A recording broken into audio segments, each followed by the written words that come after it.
Hi, this is Stephen Rupp with Super Chevy.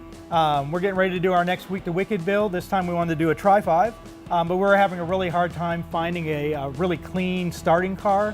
So we said, screw it, let's just go new. So we contacted Joe here over at Real Deal Steel, and we're going to build a 55 Chevy sedan from scratch, right? Yes, sir. So we have a rotary fixture over here. Yep, we have a complete set of fixtures and a rotisserie, spot welders, just kind of like GM used to do it almost. Yeah, just on a little smaller scale, but yeah. you can get one put Our together. assembly line doesn't move. Theirs moved. Ours doesn't move. Jordan moves, and Jordan's going to be doing the build for us, and we end up with a car that's as close as you can get to what came from General Motors back then. One of the cool things about this is, you know, even though most guys won't have what we have at home, but an awful lot of the processes and little secrets that we're going to show during this build are things that people can use at home when they're restoring their own car, if they're installing quarter panels or rocker panels, that kind of thing. And we're doing a few custom things to this, like mini tubs and recessed firewall, enlarged trans tunnel, mini tubs. Yeah, all of our basic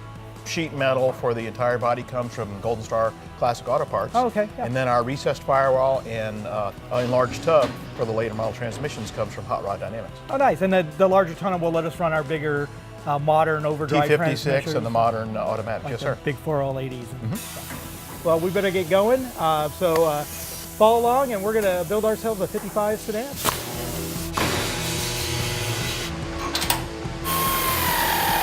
Hey guys, this is Jordan Seacrest here. So far I've got the main floor and the trunk floor spot welded together. My next thing I'm going to do is mark with the template is cut out for the mini tubs, which is about 2 inches. And then I'll go ahead and cut that out, and then I can start putting the firewall on and then fixture.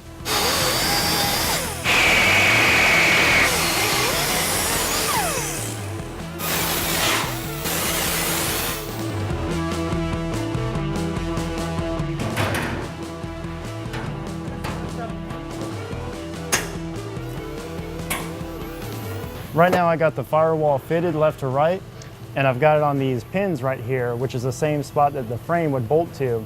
This is like the main foundation for the frame and the car body to mount. So that way that's all true, perfectly true. And the whole floor is all bolted down to where the frame would be. So that way everything's keyed in correctly and your body will fit exactly down on your frame. And then the next thing, after I spot weld this, I can go ahead and put the fixture in place.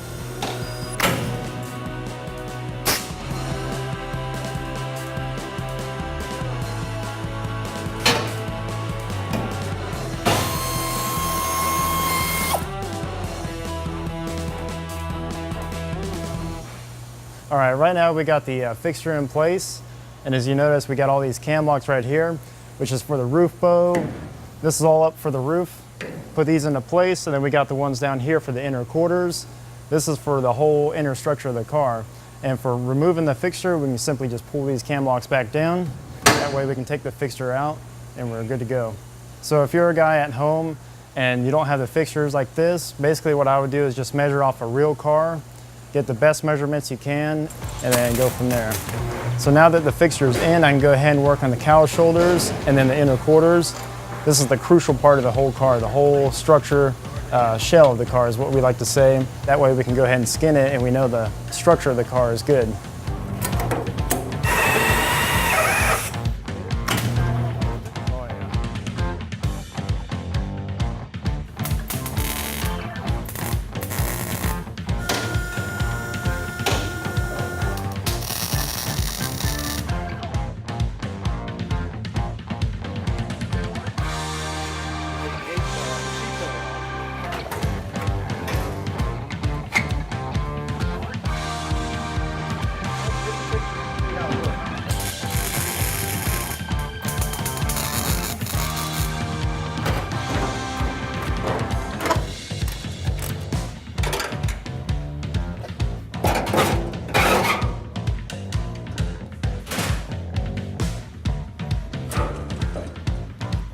All right guys, as you can see behind me, we got the main skeleton of the car built.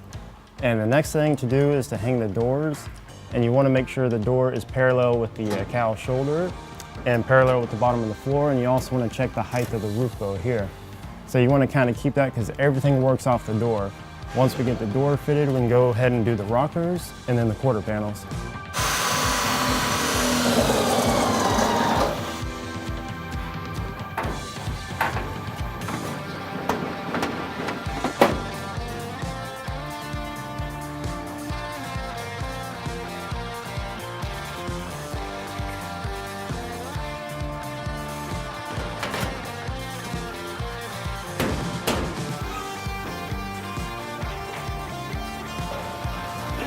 So now that we got the door and the rockers in place, now it's just a matter of getting the quarter panel in and sliding it around until it's comfortable.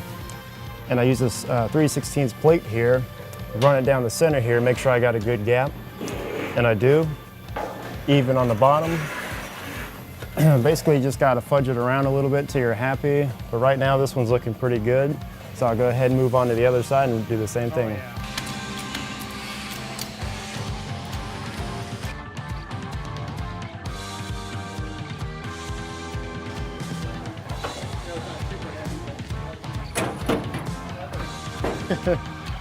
One-man job this way.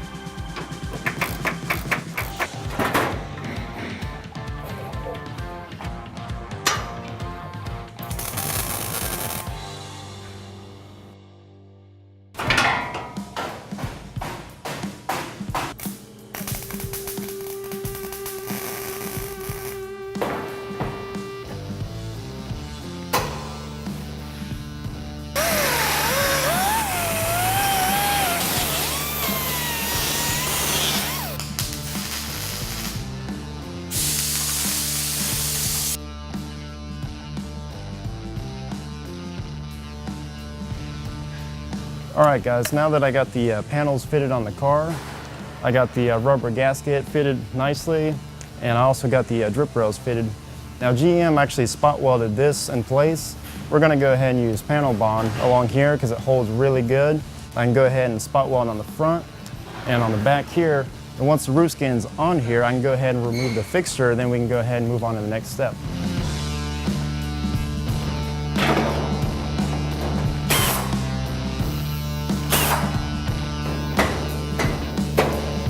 All right, now that we got the roof skin in place, we use a 3/8 rod and vice grips to snap it down nice and tight, and we'll let the glue dry overnight, and then it should be good to go. Then we'll go ahead and spot weld the front and back lip.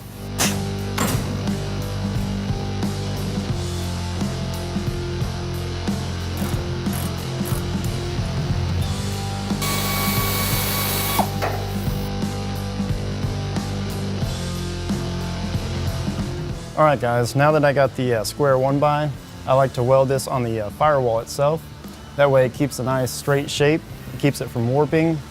And when I go and test fit this, I make small cuts and keep just test fitting it, making sure it's nice and tight once I'm done. And I'll go ahead and stitch weld the back, skip every inch, and then I'll go ahead and solid weld down the front face.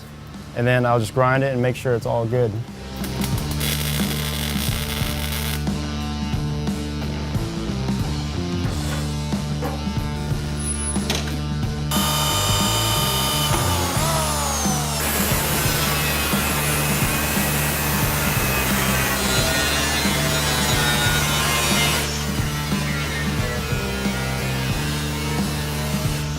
All right guys, now that I got the firewall feet off and I cut majority of the firewall out, I can go ahead and stick the new firewall in place and just kind of see where I got to trim it at. And it's going to be a long process of just cutting a little by little to make sure you don't go too far. That way you can get the perfect fit for your new firewall. And when I'm finished with it, I'm going to go ahead and weld it all the way across here, stitch it on the back, which will actually make the firewall stronger and the whole front of the car is stiffer.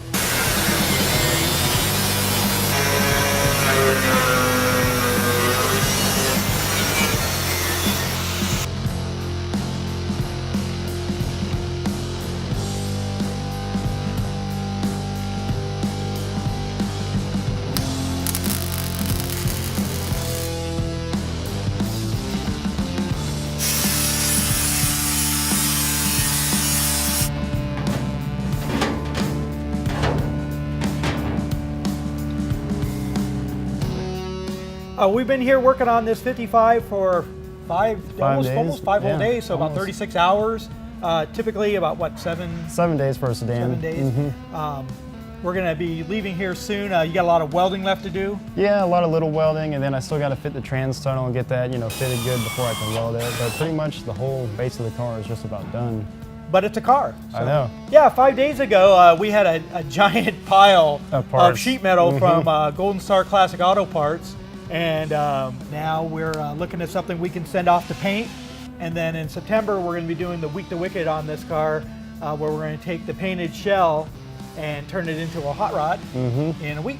So we're going to let you get back to welding, and we're going to go hit the airport. So like I said, we'll see you guys in September when we're turning this car into something pretty cool.